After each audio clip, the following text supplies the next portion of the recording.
It also means that our series through Mark will be coming to an end on Easter Sunday, and then the Sunday after Easter, we're going to start just a few-week series called This Is Us, which is a series on what is City Church all about, why are we here, why do we exist, and not just City Church, but the church as a whole.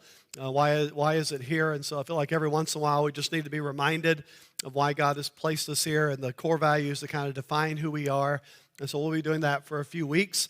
And then we're going to be doing a series in the summer and around the summer on the biblical character David for several weeks. And then in the fall, we will launch a series through the book of Ephesians. And so that's what's coming in the days and months ahead here at City Church. But for today, we will be here in Mark chapter 15 in the text that Devin read for us. So, and now you can tell I got some stuff going on with my throat today, so just bear with me. I didn't bring a red Solo cup up here to spit in if needed, but that might have to happen before the end. Let's hope not. All right, let's get to the text. The cross is the climax of the entire redemptive story that God has been writing since before creation, the story that finds its culmination in the death and resurrection of Jesus. And so we enter into a text like this, the crucifixion scene, with very deep humility and this kind of reverent awe, knowing that the cross stands at the center of our faith. It is the crux of what we believe. I really felt this week that God impressed upon me to just walk through this text that Mark gives us and just kind of let the text speak for itself. Mark includes things for a reason, and he writes for what he writes around the crucifixion of Jesus for a reason. And I felt like that God wanted me to just kind of walk through this text with you and just kind of see what Mark gives us here and to reflect upon that. Now, what's important, understanding that going into this particular text, is when retelling the events of the crucifixion, the earliest Christian believers and the earliest Christian writers in particular, they saw Jesus as the fulfillment of a lot of stuff in the Old Testament that they had been anticipating. In particular, they saw him as the fulfillment of this suffering, righteous man that is often depicted in very key passages in the Old Testament. We read from Psalm 22, Psalm 69 is the same, Isaiah 53. Even the Jewish wisdom literature prior to Jesus depicted this suffering, righteous man. And these early Christians and these early Christian authors, they saw Jesus as the fulfillment of this suffering, righteous man. And so it's this viewpoint that shaped what they recalled about the crucifixion and then the details that they included as they wrote about the crucifixion. So we started reading in verse 21. Let me bounce back to the very last phrase of verse 20 just to remind us of where we are. This is after Jesus has been through the trials and after they've declared Jesus guilty, after Jesus has been scourged and the soldiers have tortured him. The very last phrase of verse 20 is, and they led him out to crucify him. Now notice here in Mark's gospel, there's no effort to play on the reader's emotions. Mark doesn't sensationalize it. He doesn't over-dramatize it. He just states it. He simply asserts they led Jesus out to be crucified. Now the Roman historian Cicero called crucifixion the most cruel and horrifying punishment created for humankind. Every world power, every regime has used some type of terror apparatus to strike fear in the hearts of both its enemies and opponents and its own citizens. For the Romans, that was the cross. It was this apparatus of fear that striked fear and awe into the hearts of the opponents of the Roman Empire. For the Romans, the crucifixion was reserved for non-Romans. They would not even crucify one of their own citizens. They crucified the defenseless, slaves, prisoners of war, violent criminals, because crucifixion was sadistic. It was excruciatingly painful. It was very prolonged. in the amount of time it took for someone to die. It was degrading. Eventually, a person that was crucified, they died basically by their body going into shock out of sheer exhaustion, asphyxia, heart failure. All these things happened on the cross till eventually the victim would choke basically on their own blood. Victims were executed as public spectacles to deter crime and to shake the fist in the face of anyone that might challenge the Roman Empire. So the idea of a Jewish Messiah who would be crucified was unthinkable to the Jewish mind. It was scandalous to the Jewish mind. As a matter of fact, decades later, Paul refers to the crucifixion as a stumbling block to Jews and foolishness to the Gentiles. The idea that the Messiah would be crucified, would be nailed to a cross, was unthinkable in the Jewish mind, and then utter foolishness to the Gentile mind. But again, as we saw throughout Mark's gospel, if you've been here for this year, Jesus is not the Messiah that they anticipated. And so Mark is very to the point. There's no effort, no attempt to highlight the horror of the event with grisly details. He simply asserts Jesus is crucified. His emphasis is on what the crucifixion accomplished, that Jesus identifies himself with the most vivid and extreme display of human depravity in order to reconcile sinners to the Father. Verse 21, we see again how this plays itself out. After they've led him out to crucify him, they compelled, and that's kind of a generous term considering the Roman Empire. The compelling is like basically do this or die. They compelled a passerby, Simon of Cyrene, who was coming in from the country, the father of Alexander and Rufus, to carry his cross. No doubt due to the severity of the scourging, the beating that Jesus had just endured, he is unable to carry his crossbeam to his crucifixion site. We kind of have these visuals of how Hollywood, whoever paints this idea, most often in first century, the victim would simply carry the one crossbeam that would go across their shoulders, not the entire cross like we often picture, but just the crossbeam. They would carry that outside the city to the crucifixion site. Obviously, because of what this is very common practice, again, to parade these victims in front of the people and say this is what happens.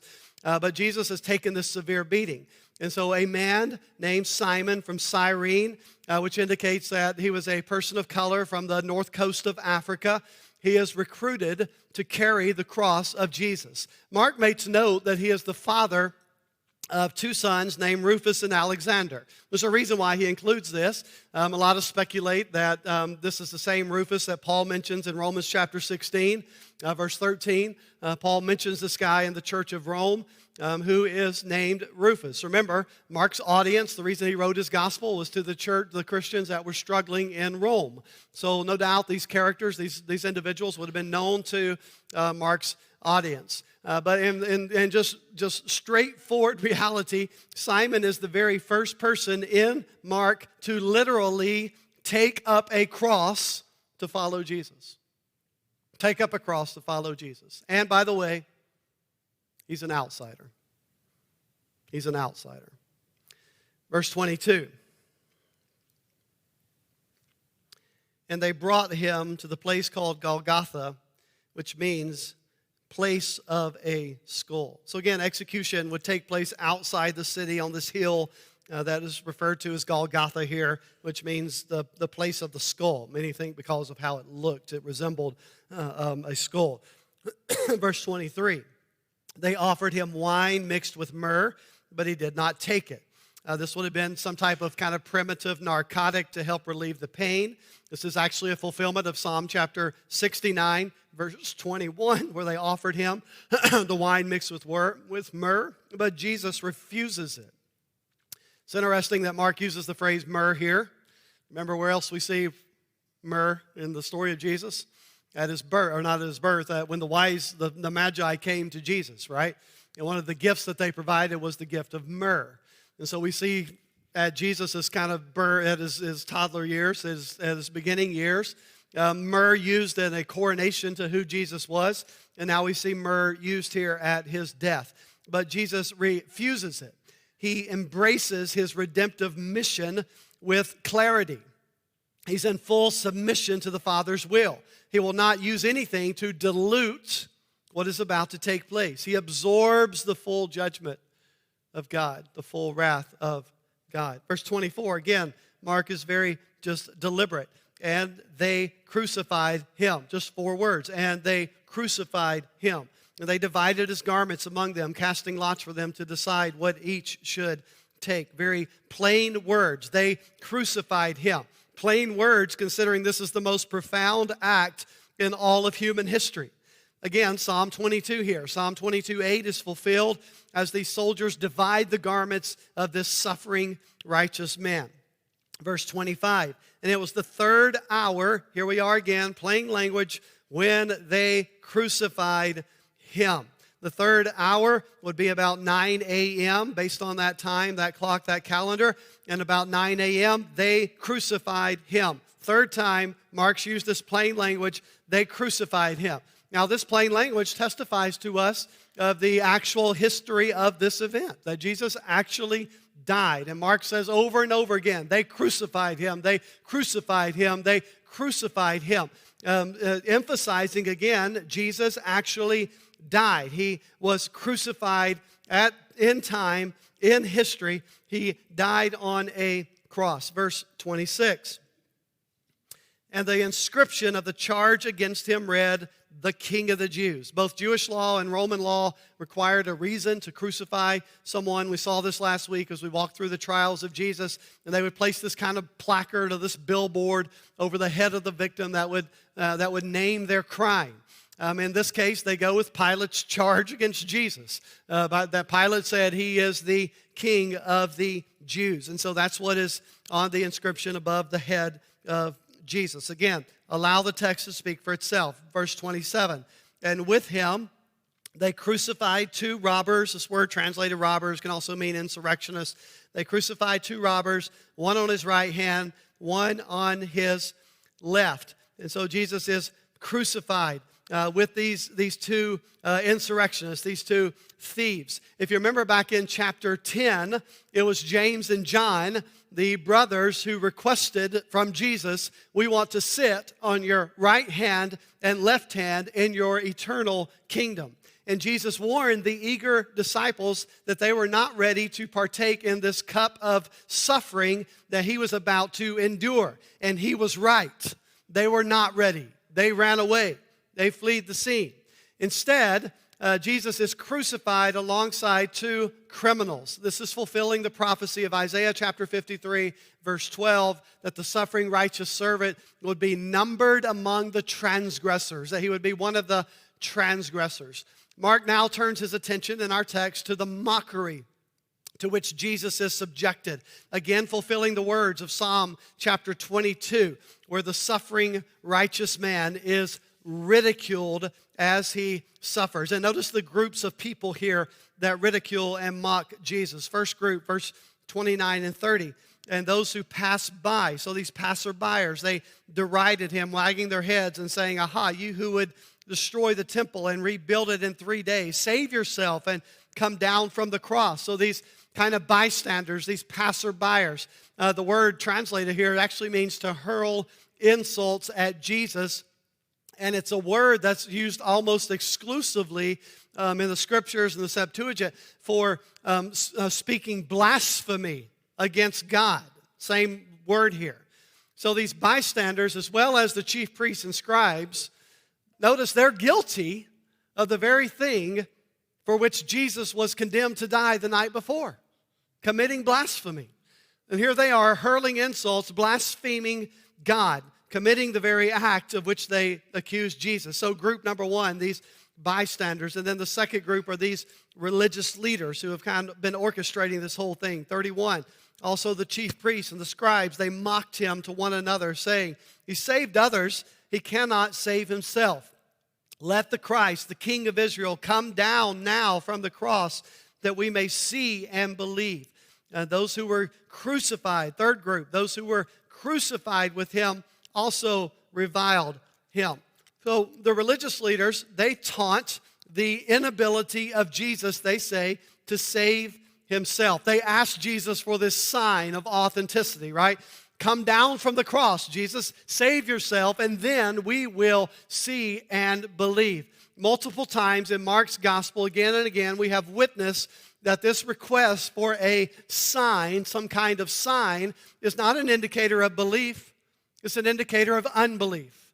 And asking for a sign shows a heart of obstinate unbelief. And so here's what they miss. What they miss is the redemptive purpose of Jesus is not to save himself. The redemptive purpose of Jesus is to save others. And he came to die as a ransom for others. He does not refuse to come down from the cross because of a lack of ability to do so. He refuses to come down because he will not bypass the cup of suffering. He will not bypass God's redemptive purpose. This was settled in the garden we saw a few weeks ago when Jesus falls on his face and cries out to the Father, "Let this cup pass from me, but not my will be done, but yours be done." Even these criminals that are crucified alongside him revile and mock Jesus as he makes no effort to save himself, but he surrenders in total vulnerability to the darkness, to the depravity, to the evil of the hour, because the path of suffering for the disciple is the path of life. The path of suffering for Jesus is the path to eternal life. So hear me clearly this morning. It's not the nails that hold Jesus on the cross. He is constrained to the cross by his absolute obedience to the Father and his love for those for whom he dies. Verse 33. And when the 6th hour had come, there was darkness over the whole land until the 9th hour. So we have these 3 hours of darkness. This would have been from about noon to 3 in the afternoon. And these hours of darkness recall a couple of Old Testament events. They recall the plagues of the Exodus. They fulfill the words of one of the Old Testament prophets, a guy named Amos, who prophesied of this. And then notice Mark says the whole land is filled with darkness. The implication here is that all of creation plays a part in the crucifixion of Jesus. It's not just the religious leaders. It's not just the Roman prevent Pilate. It's not just the ones that want him dead. It's not just the crowd that yelled, "Crucified him." That all of creation, for all of human history, plays a part in the death of Jesus. That it is our sins that nail him to the cross.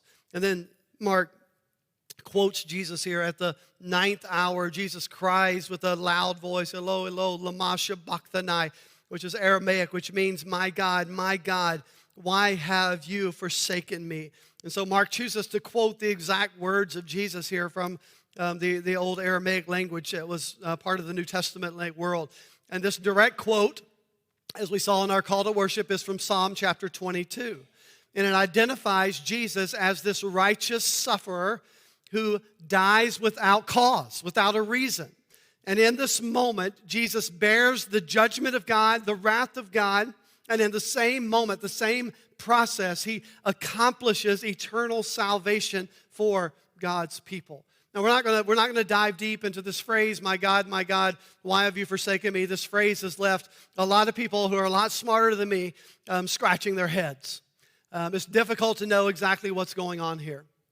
At a minimum, it portrays Jesus experiencing feelings of abandonment during his darkest hour. That he becomes the one forsaken by God who, listen, remains faithful and obedient to his calling, even when he feels abandoned by his heavenly Father. That his faith does not lapse, that his obedience does not give way, that he is faithful and obedient even to the point of death when he feels forsaken by the Father himself. And we'll see in just a moment that God is not absent in this moment for sure. Verse 35, some of the bystanders hearing it said, "Behold, he's calling Elijah." And someone ran and filled a sponge with sour wine and put it on a reed and gave it to him to drink, saying, "Wait, let's see whether Elijah will come to take him down. So these bystanders mistake his cry to God as an appeal to Elijah. And that little phrase, Eloi, Eloi, is very similar to the name Elijah in the Aramaic. And they believe that maybe Jesus is crying out to Elijah. There was some kind of superstition about the Messiah that Elijah would come and rescue him, and it would bring the end of time. And so there's a lot of kind of apocalyptic stuff going on here. But to prolong his death, again, this is not a sedative, but to prolong his death, they offer him this wine mix in order to help him live a little longer. They want to see if Elijah's going to show up. But Jesus refuses. There's no shortcuts in the way of the cross. Jesus absorbs the full judgment and wrath of God. And then verse 37, again, just such plain words here. And Jesus uttered a loud cry and breathed his last. Well, the final cry, Jesus breathes his last breath and he dies. And this death, this moment when Jesus breathes his last and echoes this loud cry, and many believe it is this moment where he says, "Into thy hands I commend my spirit," the "it is finished" moment of the other Gospels. It triggers this supernatural reaction of very deep significance. Verse 38, the curtain of the temple was torn in two from top to bottom. If you remember the very beginning of Mark's gospel, if you know the story of Jesus, you know that at one point, God tears open the heavens and he announces at the baptism of Jesus with sheer delight, "This is my beloved Son. This is my Son in whom I am well pleased." That God rendered the heavens apart to announce to the world, "This is my Son in whom I am well pleased." Now, God tears open, he rips apart the veil of the temple that separated the Holy of Holies from sinful humanity. That part of the temple that no one was allowed to enter except for the high priest once a year. And even with that cat, they tied a rope around his ankle in case he didn't go in there sin-free so they could drag his carcass out in case he died in the Holy of Holies. And God the Father tears that curtain down. He tears it apart, announcing that what has separated us from God has now been removed. That through the death of Jesus, that we are given direct access to the Father. That the temple system is corrupt and that Jesus replaces it. That he is the new temple. That he is the go-between. That he is the great high priest. And his death would be the once and for all sacrifice that would open the floodgate between a holy God and sinful humans. That there is no restrictions. That Jesus stands as our great advocate. So Jesus felt abandoned, but the Father was not absent. He was present, and he announced in this supernatural way that the cross is the turning point in all of human history, that nothing will ever be the same again, that a new age has been inaugurated through the death and sacrifice of Jesus. 39. I love that Mark includes this part. And when the centurion who stood facing him saw that in this way he breathed his last, he said, "Truly, this man was the Son of God." Mark does a full circle here. I mean, nobody's going to remember this but me.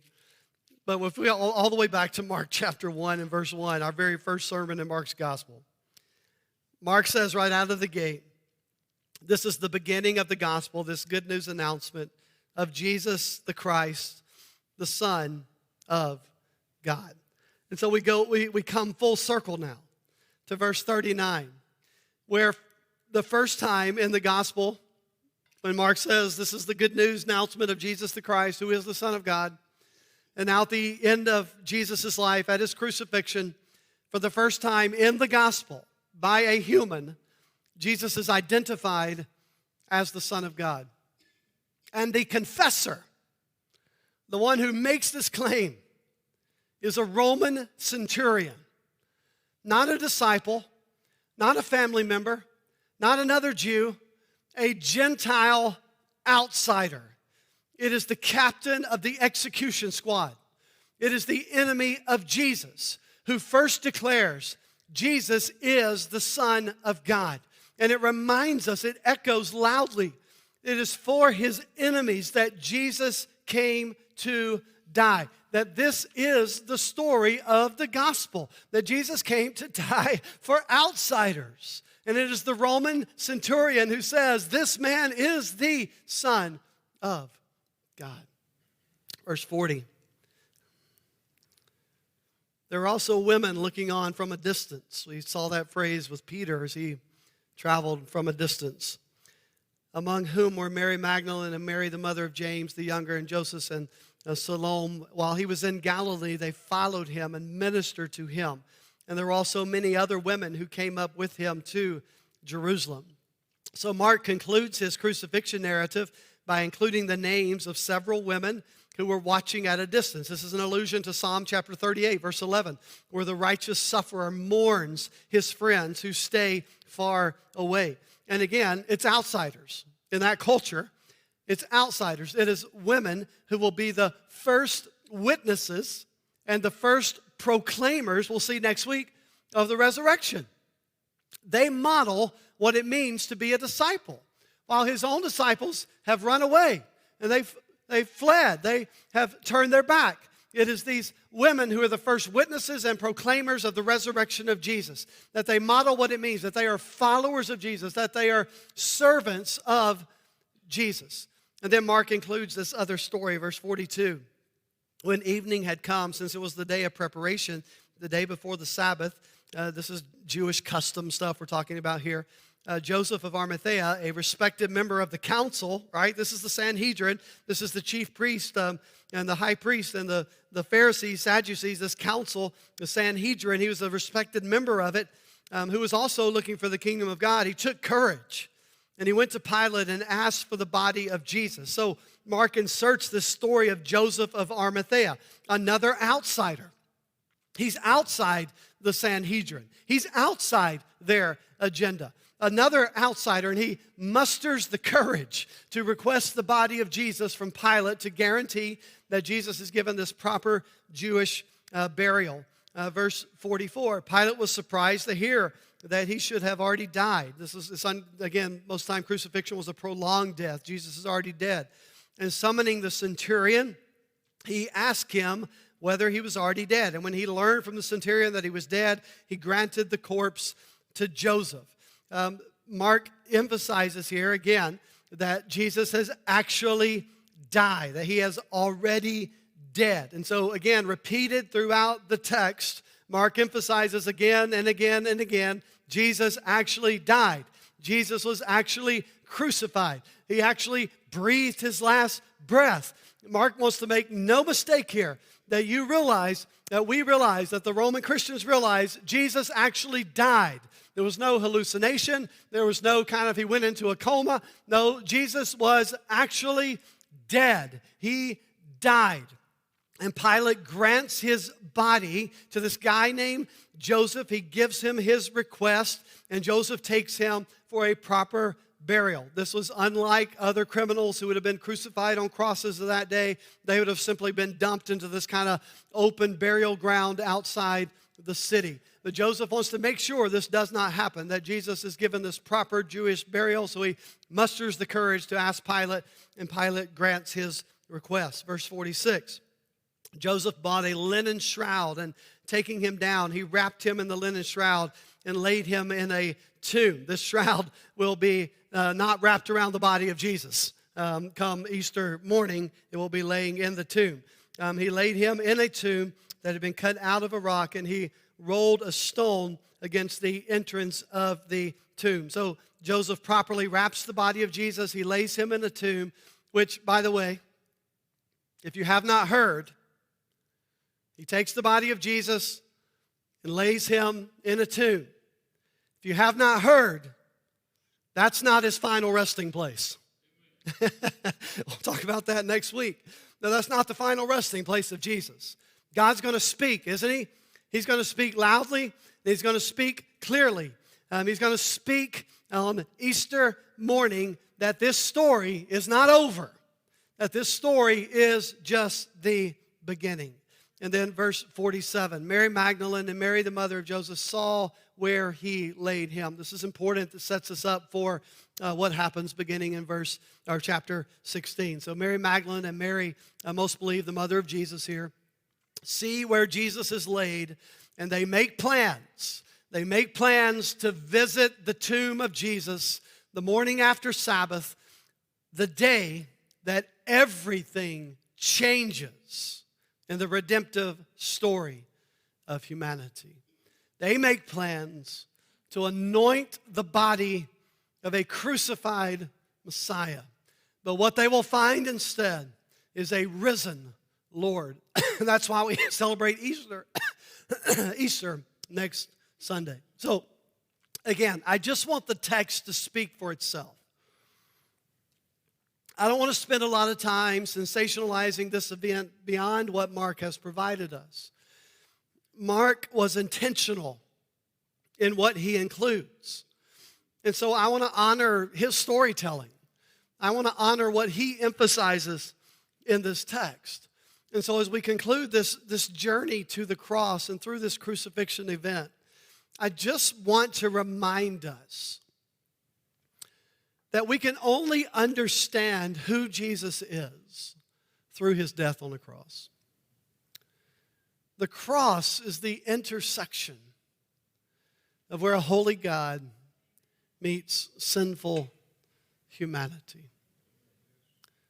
The gospel is good news because of the cross, because of the resurrection. The cross is the heart of our faith. It is the source of our hope. And that first century church, that first century group of believers, they understood that. Paul, the proclaimer, right, the church planter, the one who kind of spearheaded this movement that we now call Christianity, Paul wrote about this on multiple occasions to these churches that were being planted throughout the known world. To the church of this group of churches in the area of Galatia, Paul says, God forbid that I would boast in anything except for the cross. To these churches in this pagan city of Corinth, Paul says, I'm determined not to know anything among you except Christ and him crucified. The cross. It's why we run week after week after week after week at City Church. To Jesus. That's why every week we come back to it. That we run to him. That we're going to take the text and we're going to open it up and we're going to preach from the Bible. And then we're going to do what Spurgeon said. Take it and run to Jesus. Understand what the text says and run to the cross. Because it is in the cross that we have hope and life and redemption. Like, I can stand up here and make you feel better about yourself. And I can stand up here and give you keys to have a happier marriage, or how to steward your money, or how to be a good employee or employer. And all those things are relevant in the gospel, aren't they? I can stand up here and celebrate a lot of things about life. But I want to tell you, if we don't stand up here every week and run to Jesus and come back to the cross, then man, we're just showing up just to have a place to go, aren't we? To follow Christ, just to die to myself and take up my cross and follow him. And this invitation to follow, this is why I love how Mark tells his story. This invitation to follow is offered to outsiders. To outsiders. To those who recognize they do not deserve it. They cannot earn it. those who turn from their own path to follow His way, His path. The redemptive story of Mark is the story of all these unexpected disciples. And that's where he brings us again here at the end. It's Simon who's dragged out of the crowd to carry the cross. It's Joseph from Arimathea, right? This member of the Sanhedrin who steps out. It's this Roman centurion who was there to watch Jesus suffer and largely responsible for the beating that Jesus took. It was this group of women who would have been socially ostracized in this moment that see Jesus and follow Jesus. It is outsiders again and again and again, those who seem to be the undeserving, those who cannot earn it, those who simply recognize their need for the cross, for Jesus. It's outsiders. It's you. It's me. Outsiders. Outsiders who are reconciled to God, not because of how good we are or how pulled together we are. Outsiders who are reconciled to God simply because of one thing, the cross of Jesus Christ.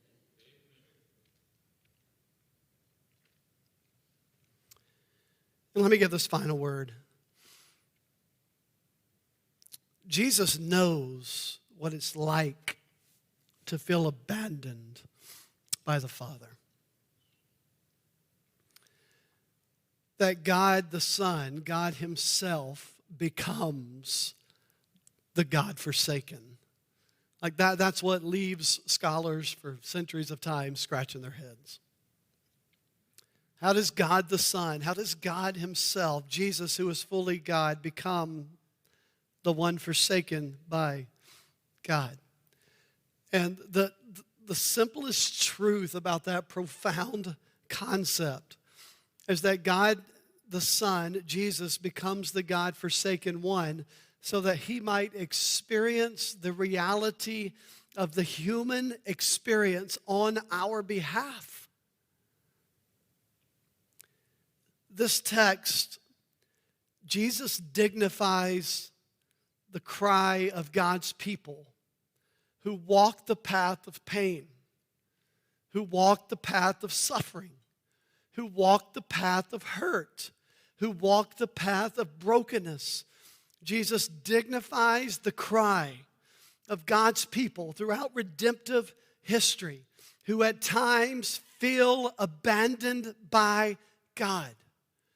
Jesus quotes Psalm 22 for a reason. He dignifies the cry of the righteous sufferer of Psalm 22 who feels abandoned by God. And the cry of Jesus from the cross reminds us that even when we feel abandoned and forsaken, that we are not alone.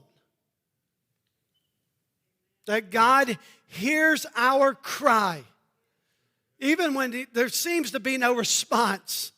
Even when you feel like you're taking it alone, even when it feels like, is God really there and He's not speaking to me and I don't know if He's hearing me and my prayers seem to go unanswered and my life seems to be falling apart and there's a lot of hurt and pain and suffering and the things that I'm going through and the brokenness seems overwhelming and does God really hear me? It is the story of Jesus on the cross who cries, my God, why have you forsaken me?" That reminds us not only does He hear you, but He is there. And there is coming a day of resurrection. And His resurrection guarantees it. That Jesus was not forsaken. He was not abandoned on the cross. That God was very present and very real. And that 3 days later, the evidence would be made clear that there is coming a resurrection day.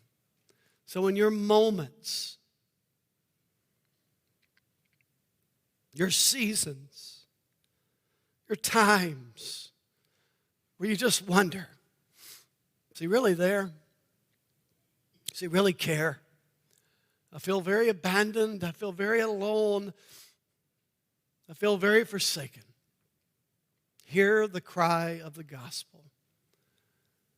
That Jesus was forsaken on the cross so that you will not be forsaken. That's why the words of Jesus are so important later in the New Testament. That he is the one who will never leave, who will never forsake, and his resurrection guarantees it. So we want to end a little differently today. Again, I just wanted the text to be what it is and speak for itself, to hear what Mark tells us. I want to add a lot to it. I just want to hear what Mark has to say. And then I want us to pause, to reflect, and to worship, and to surrender. It pushes us back to this garden moment of not my will, but yours be done. Like that's our response to the cross. It's not like, hey, let's break down all the grisly details and help you understand the amount of blood and suffering. All those things are very real. But that's not where Mark takes us, is it? Mark takes us to this, they crucified him. And because of his crucifixion, you have life and deliverance from your fears and your brokenness and your lack of faith. Like he takes us to this idea of the forsakenness of the Savior so that we might have hope. And so that's where I want us to end today, reflecting on what's been done and then responding to that in this heart of awe and worship and surrender to say, God, what I have is yours. Not my will, but yours be done. The way that the church often does that